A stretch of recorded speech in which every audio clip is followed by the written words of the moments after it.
Hello and welcome to Blue Army TV. I'm sitting here at Carlisle. Have won, yes, won for the third game in a row as they've beaten top of the league Port Vale 3-2.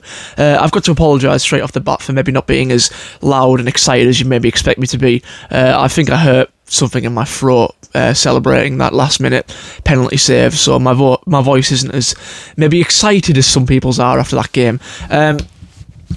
But that aside, oh my God, what a game of football. Look, there's plenty of positives, there's plenty of negatives, there's plenty of things to talk about today, so I'm just going to get right into it.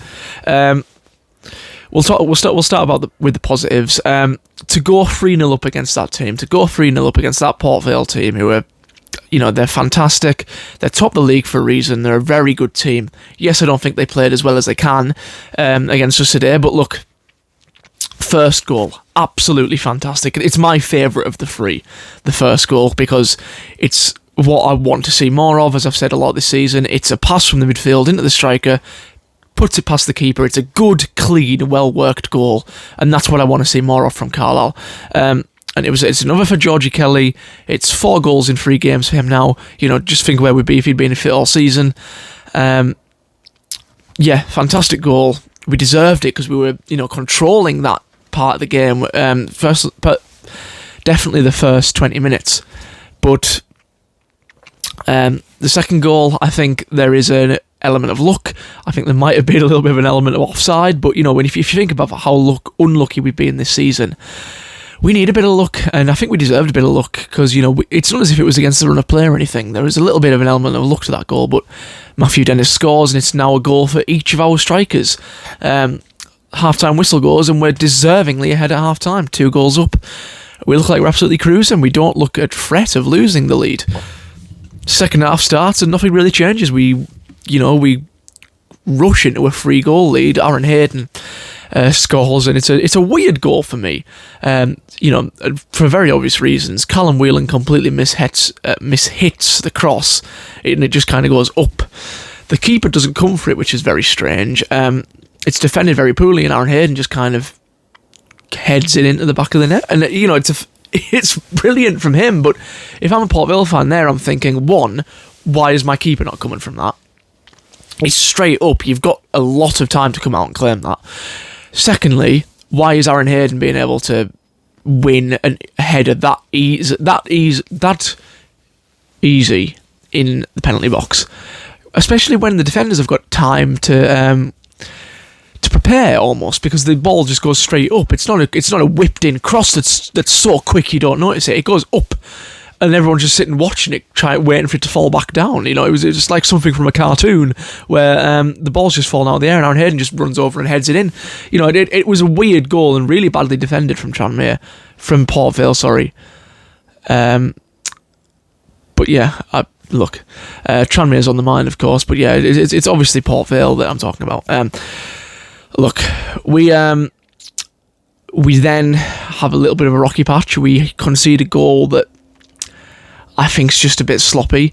However, the big takeaway from this, and the first of Port Vale's goals, I think there's a corner. They score from what is essentially their goal kick. They get it forward, they win it well up the pitch, and then they go on to create a decent chance and score from it. That shouldn't have been allowed to happen. And the referee, I'm going to talk about the referee a lot in this video. It was a blatant corner, in my opinion. I think it was definitely a corner in the build-up to that goal. And, it may seem like a little decision. And, there's lots of these little decisions that go either way where, it's a little bit tricky. I'm just going to give I'm just going to give the defending team the benefit of the doubt, and I'm going to give them a goal kick because I can't be bothered with the arguments if it isn't. Because that's essentially how refereeing's done at the lower league. It's whatever's easier for the referee, that's what I'm going to give. That seems to be the trend with lower league referees.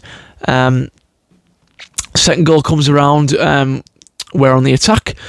Stephen Wern is fouled in the box. Definite penalty in my opinion. They clear it up the pitch, win it well up the pitch again, quite similar to their first goal, and they score from that one as well.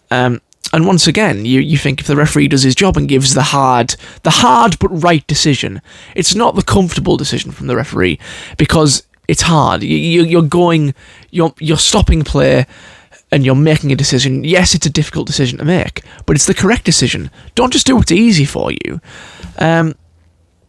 So look, if the referee had done his job, not only would we not have conceded 2 goals, but we probably would have had another goal from the penalty, and potentially a goal from the corner as well. And it's so frustrating because we were absolutely cruising in that game.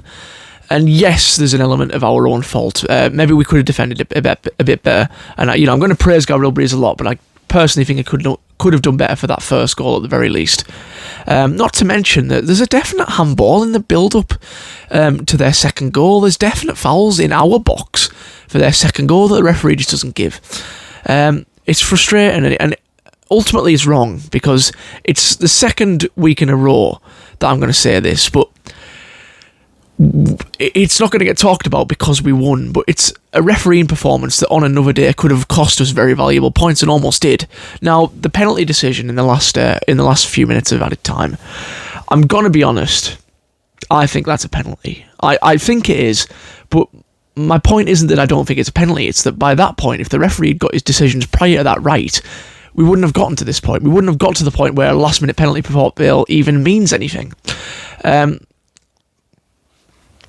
But yeah, Vale, they get their last-minute penalty. When it goes to 3-2, I think a lot of people are kind of already thinking Port Vale are going to go on to equalise or maybe even win this game, because they are where they are in the table for a reason. They're a very good team. They are a better team than us. That's why they're on the opposite end of the table. So when they've got the momentum and they've got the attacking threat going forward. And momentum's a big thing in football. So when they've got the momentum and they're scoring goals freely, you kind of expect them to go on to finish us off. They get that penalty, and I think, it's took longer than I thought, but I kind of expected it. Frustrating, because I think it's a stupid decision to even try and make that challenge in the box. It's a high foot, I think it gives it for in the end. But the hero, Gabriel Breeze, it was a good save. It's not the best penalty, but a lot of keepers wouldn't have saved that. I think it's the first penalty save he's made in his professional career, certainly in the league. And I'm so happy for him. I'm so happy for the team. And more importantly, I'm so happy for all of the fans that were there today that got to experience that.